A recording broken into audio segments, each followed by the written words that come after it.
Здравейте! Днес имаме на диното BMW F31 320 за 184 коня. Направихме вече първия рън. Установихме, че колата е с леко задръстен DPF, защото резултата в заводски вид е 169 коня с 397 Н. Вече сме на диното, софтуера е качен и следва измерване. Както казах, колата в заводски вид измерихме 169 кона с 397 Н. Ето за това, като се прави тунинг, трябва колата да се измерва преди и след, защото вече има доста колеги, които си казват едни коне, като дойдат тук клиентите да се измерят колите реално, конете са други и след това започва, ама той ми каза това, той ми каза това. Реално погледнато, като не се прави колата на дино, ти не знаеш колко реално ти е станало. Дали има някакъв лек проблем, механичен, който може да се отстрани след това. Дали, примерно, може да се направи и след това да се отстрани. Всичко става ясно, като се измери колата.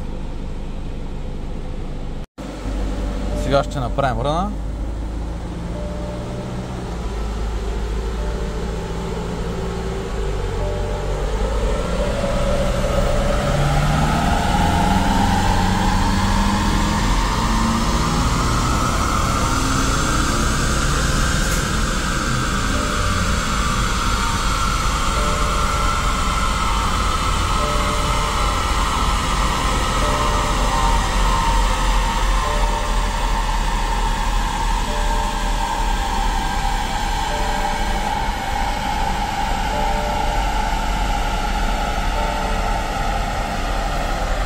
Ще прегледаме лог файла.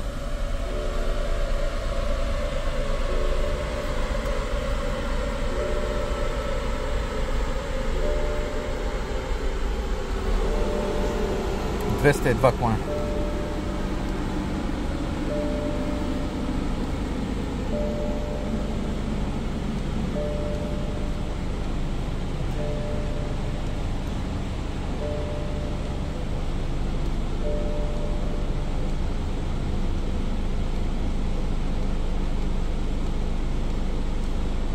Ето е графиката.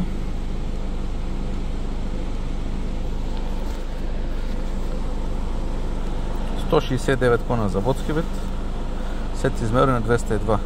397 Н заводски вид, след измерване 455.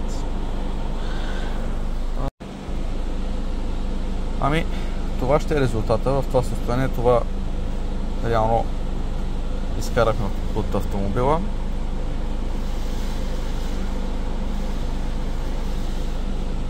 Като се премахне DPF-а, ще има повторно замерване и реално колата трябва да изкара още 15 коня, защото тя има толкова загуби. И ще стане 218.